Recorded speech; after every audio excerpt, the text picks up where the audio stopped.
You'd think releasing predators into a forest with nothing to hunt would be the dumbest idea in wildlife management history.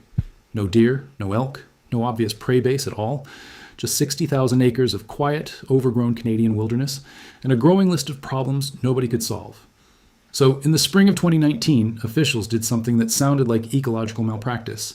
They released 14 wolves into that empty forest anyway. Biologists warned it wouldn't work. Locals called it reckless. Nobody, not even the scientists who proposed it, expected what came next.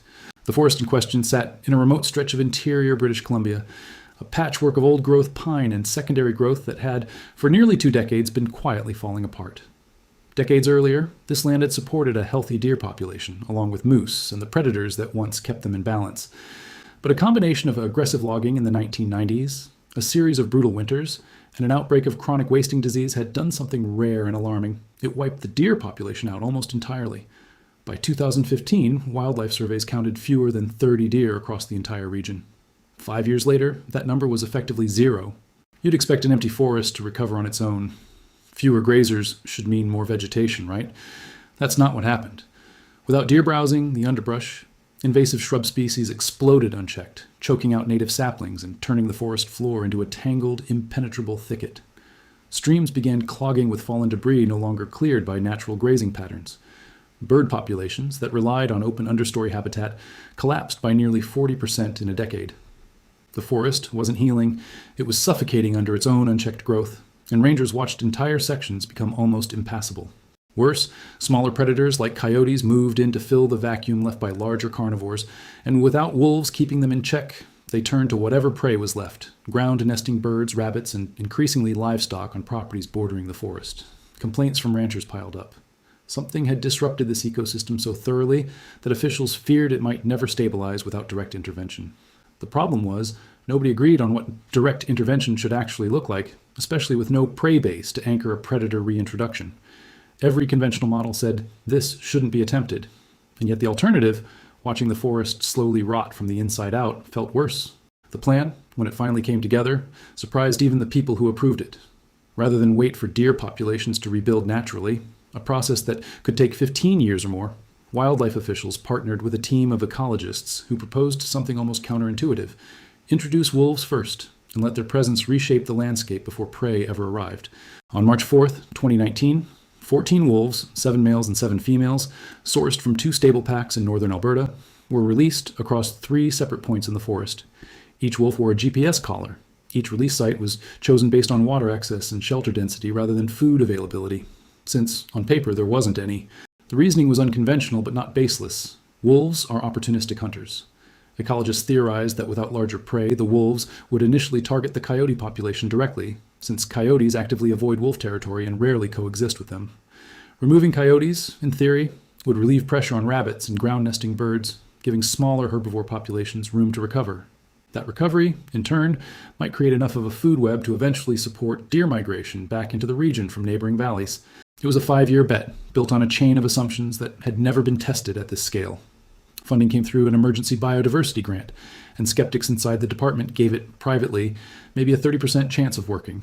Publicly, officials called it a calculated ecological experiment. Privately, several biologists called it a gamble bordering on desperation. The first 6 weeks were quiet, almost disappointingly so. GPS trackers showed the wolves splitting into 2 loose groups, patrolling wide territories but making no confirmed kills. Rangers worried they'd made a catastrophic miscalculation. 14 apex predators with nothing to eat sounded less like an experiment and more like a slow-motion disaster. Then, in week 7, something shifted. Trail cameras near the northern release site captured a wolf pack cornering a coyote near a creek bed. It wasn't a clean kill. It was chaotic, loud, and over in under a minute. But it confirmed the first part of the theory.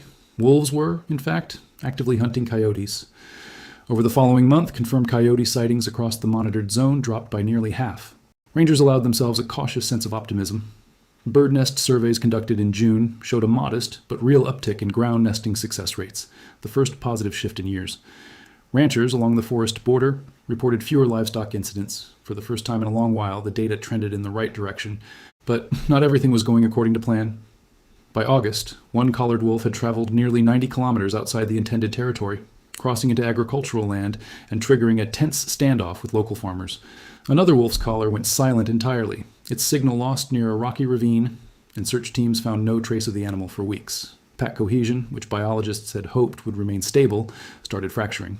2 of the original packs splintered into 4 smaller, more erratic groups. Food scarcity was clearly taking a toll, and by October, one wolf was confirmed dead from starvation, its body found near a dried creek bed. The optimism from midsummer cracked just slightly. Everyone braced for a harder winter than anyone wanted to admit. Winter hit hard, and by January, 3 more wolves were unaccounted for. Rangers feared the entire experiment might quietly collapse before spring, a slow, grim attrition nobody wanted to document on paper. Then, in early February, a trail camera at the western boundary captured something nobody had planned for. A small herd of deer, 5 animals, all young does, wandering across the frozen tree line from a neighboring valley roughly 40 kilometers away. Nobody had released them. Nobody had lured them. They had simply walked in, drawn by something researchers hadn't fully anticipated. The sudden dramatic reduction in coyote density had made this stretch of forest measurably safer for smaller herbivores for the first time in over a decade. Word, in the strange, invisible way wildlife migration works, seemed to have gotten out. By April, the herd had grown to 11. The wolves noticed almost immediately. GPS data showed pack movement consolidating around the herd's grazing range within days, their previously fractured, wide-ranging patrols suddenly tightening into something resembling coordinated hunting behavior. Ecologists watched, stunned, as the theory that had seemed like wishful thinking a year earlier started playing out in real time. Then came the moment nobody had footage of, but everyone pieced together from tracking data and physical evidence. In the second week of May, wolves made their first confirmed deer kill in the region in over 4 years. A single doe, likely one of the weaker members of the new herd, taken down near a ridge overlooking the exact site of the original 2019 release.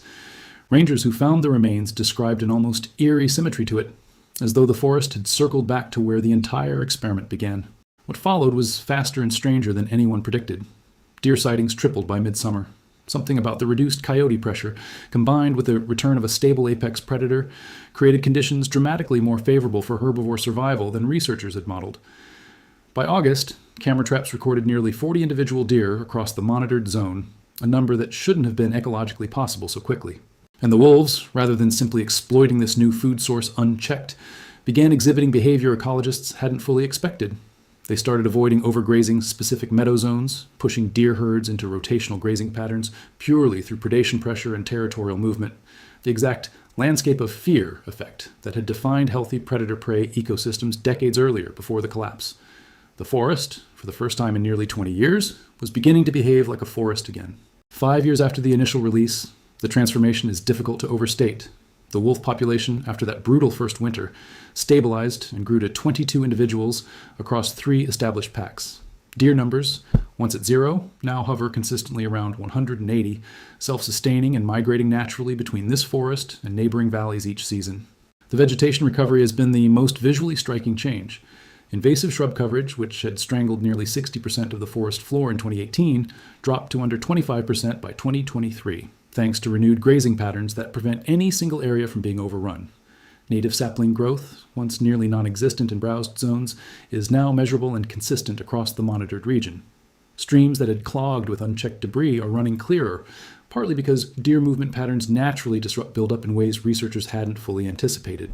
Bird populations have rebounded by nearly 60% from their 2015 lows, with ground nesting species showing the sharpest recovery, a direct result of sustained coyote suppression. Ranchers along the forest border, once the experiment's fiercest critics, now report fewer livestock incidents than at any point in the past 15 years, a fact several have publicly and somewhat reluctantly acknowledged. Not every outcome was clean. 2 wolves have died in vehicle collisions since 2021, prompting new wildlife corridor signage along the highway bordering the southern edge of the forest. One pack, still exhibiting the wide-ranging behavior from that first desperate winter, occasionally crosses into agricultural land, and tension with a handful of local farmers remains unresolved. Researchers openly admit the ecosystem, while dramatically healthier, is still finding its long-term equilibrium, and nobody is calling this a finished success story just yet. Still, the core prediction, the one dismissed by most experts as backwards ecological thinking, held true. Predators didn't need prey waiting for them. They created the conditions for prey to return. The forest, that rangers once described as suffocating, is now, by every meaningful metric, alive again. This story sticks with people for a reason. We tend to assume nature rebuilds itself from the bottom up, that you fix an ecosystem by starting small and working toward the top. This experiment flipped that assumption on its head, and it worked, not despite the risk, but because researchers were willing to trust a chain of theory nobody had tested at this scale. It's a reminder that ecosystems are rarely as fragile or as predictable as they seem, and that sometimes the most effective fix looks, at first glance, like the most reckless one. 14 wolves walked into an empty forest with nothing to hunt. 5 years later, that forest is teeming with life again, proving that sometimes you don't wait for the pieces to fall into place. You send in the piece that makes all the others follow.